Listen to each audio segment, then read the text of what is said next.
you in reality, I don't care. People, look, there's people that love you and there's people that hate you and there's people with opinions about everything and you know it. But you are definitely one of the key people that have created what we now have here. You are one of the people that led to platforms like this. And I am very appreciative and have a lot of respect for that. And, you've had a lot of takes I agree with over the years. Honestly, I think you get a bad rap sometimes from people and, whatever. But I get along with everybody. But lately you've been getting some crap is my understanding. More than usual amount of crap. Well, no, the crap just switches. So first of all, thank you for saying that, Jen. I appreciate it. And it's rare to find grateful people these days. And so we've given a lot of people opportunity, and some of them haven't been overly grateful for it. Okay, but what are you going to do? That's life. So in terms of the crap, look, I've gotten so much crap from the establishment throughout my life that I'm not sure anyone's going to be able to catch up to them. And I've gotten an unbelievable amount of crap from the right wing throughout my life, and Democratic leadership and mainstream media, and we can go on and on.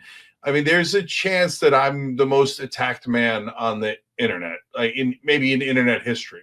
Definitely right? In left independent circles. I mean, I could see that for sure. Yeah, and nowadays the Democratic establishment fanboys and fangirls that never liked me are joined by I don't know what to call them, the far left, radical left, whatever. And so they're a little bit more authoritarian mindset these days, and they're much more into the culture wars, and they've lost sight of economic populism. And that's really what the average American needs. That's what makes us popular. By us, I mean Bernie Sanders, us, you guys, etc. And so I think they've lost their way, and they think I've lost my way. And they think that if you just call every Trump supporter a racist or a bigot or yell at them, that somehow that'll lead us to winning them over. No, they don't want to win them over because they're racist Nazis, but we lost the popular vote. So shouldn't we try to win the next election? No, don't try to win elections. Be more pure and self-righteous, etc. Anyway, but more than that, I can't stand that attitude of, if you disagree with me, you are immoral. So my answer to that, no matter where it comes from, right-wing, left-wing establishment, is, yeah, fuck off. Yeah, no, I mean, and really for the most part, up until, we're talking about a genocide, I'm good with the agree to disagree. There's a lot of things that we can agree to disagree on. It's right now for me, I'm like, everything is seemingly black and white for the past 15 months with so many people. But for the most part, I'll talk to anybody about anything and work with you on whatever we do agree on. Like, I don't understand this mentality, and I don't understand people giving you shit for going on conservative or Republican platforms as if we should only speak to the people in our echo chamber. What good does that do? I don't understand. Like, that to me has never made any sense, giving people a hard time for going on other platforms. Yeah, 100%. And that's the first thing they tried. They were like, oh, you went and talked to Nazis, that you're a terrible person, blah, blah, blah, blah, blah, blah, blah. Okay. And then that didn't work because people were like, you're yelling at them for just talking to them? That doesn't seem rational, right? And then they switched because that was inconvenient. They're like, oh yeah, but you actually agree with them on 2 or 3 things. I'm like, no, they agreed with us on 2 or 3 things. Like, they're now saying they're anti-war. Great, I'll take it, and let's put them to the test and make sure they really are anti-war, right? And then on the things we don't agree on, we yell at each other. So that's exactly how it's supposed to be. That's how America's supposed to be, right? Yeah. But unfortunately, some on our side have like binary brain, and they're like, no, if you go on there, the only thing you can do is yell Nazi the whole time. All right, whatever. Okay. I mean, look, if it's just not a sophisticated way to handle yourself, but they're not covering themselves in glory. Let's put it that way. No. Cenk, I'm in commercial real estate, and one of the things that I think people on the left have a very big misnomer about, and everyone always wants to bring up the whole unionization effort at TYT. Can you explain to the audience You've been running the Young Turks for 20 years. That's one hell of a long time to be running a small business that became a big business. Can you share with the audience a little bit of what it's like to be in free market America and the pressures that come with employing dozens of people, especially in Los Angeles, one of the most expensive markets in the country, all the things that you've had to do over the years? Because I don't think people truly understand. I'm not, giving a blank slate here, but I don't think people truly recognize the amount of pressure that goes into running the operation that you run on a day-to-day basis. Oh, yeah. I mean, digital media is a nightmare. Almost all of the people who try to do what we're doing, because we're not just one individual show. That's a little bit easier to pull off.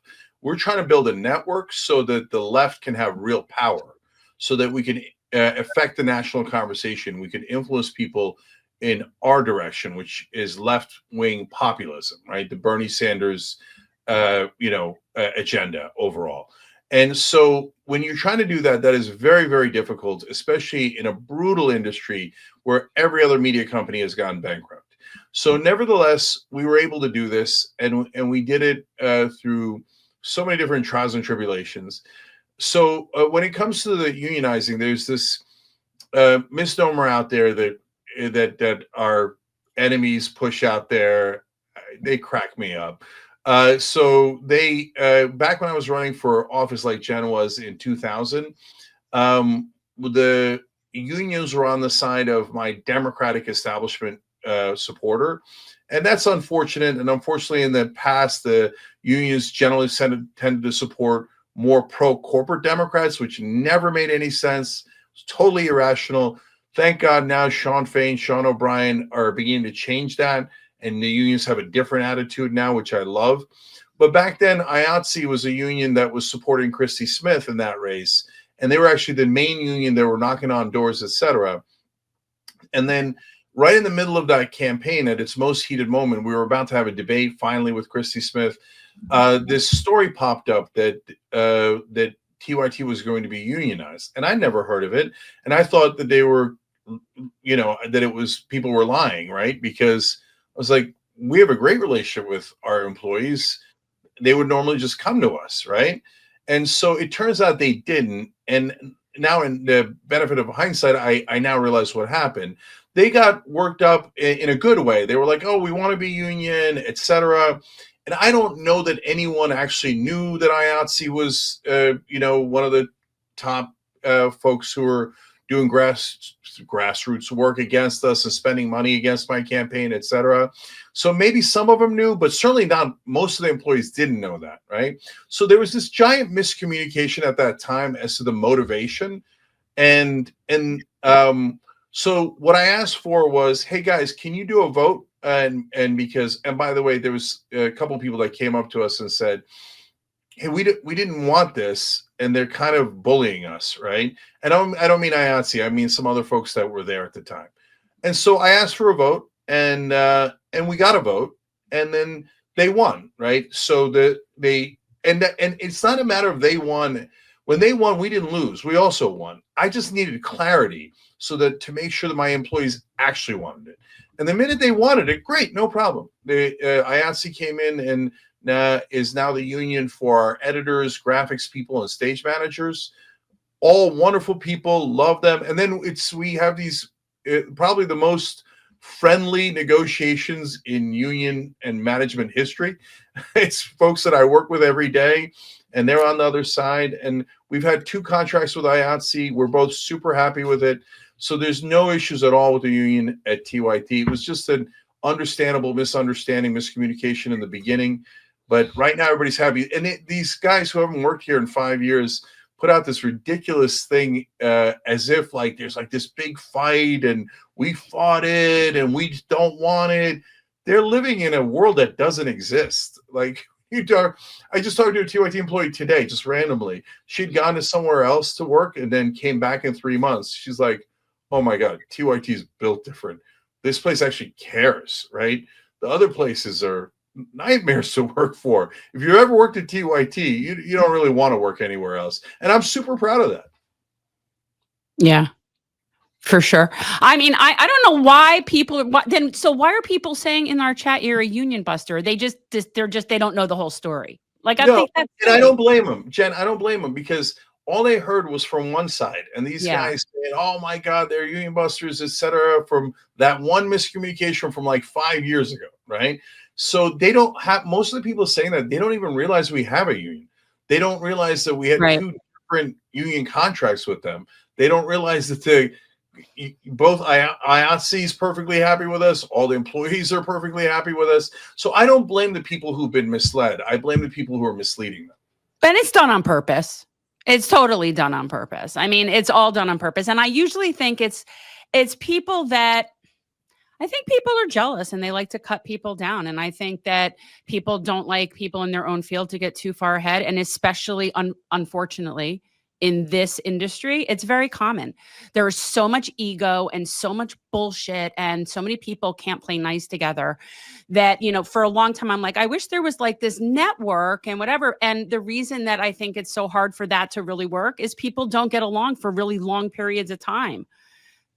And Jen, there's also unfortunately like both like attention and financial incentive to attack us, because you'll see on some channels the video has 200 views, 300 views, 180 views. Attacks TYT has 100,000 views. Right.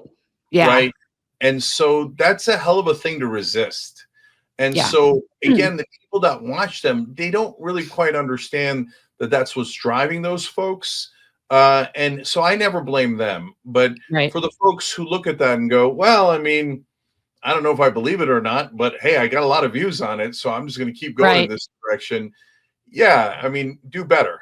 Right. But We've called out Anna Kasparian before on this show. I have, regarding her calling out Aaron Mate and how she reacted to him. We've called it out. And I don't, but we're a very per issue kind of people. I don't give blanket statements. To me, everybody does things that are good and everybody does things that aren't so good. And it's incumbent upon us to call people out when we find them doing things that we don't agree with. But that doesn't mean that that's not somebody that I would work with on 10 million other things. So let me just say it real quick on that. Yeah. I agree with Anna on Aaron Mate, but so what? Okay, so like, does that mean I have to hate you for agreeing with it? No, of course not, right? And you mentioned Israel earlier, and and on this one, I think everybody knows that to say that I hold Israel accountable is an understatement, right? And no one would dispute that. But there's people that are pro-Zionist that I debate, that I talk to, and that I have a relationship with, and that are progressive in other ways. And so if I thought that they had bad intent, they knew it's a genocide, they know they're killing all the Palestinians and they're secretly enjoying it, okay, that's one thing, right? But even on that issue, even on an issue that we all care so much about, and that's a third rail, and that's a moral pillar, etc., right? I go, but as long as they genuinely think that they are doing the right thing and that that's a real opinion, okay, we massively disagree, but I'm going to talk to you about the other issues. Because Jen, look, my guess is you've got family members who genuinely believe that Israel's doing the right thing, even though they're very wrong. I have family members who genuinely believe that the Turks are treating the Kurds right, right, and have always treated the Kurds right. Right. And right.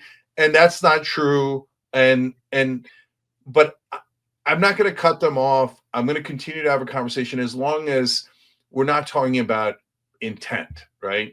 So that's my standard. I know everybody has different standards. So as long as I think you have the right intent, I'll talk to you about anything.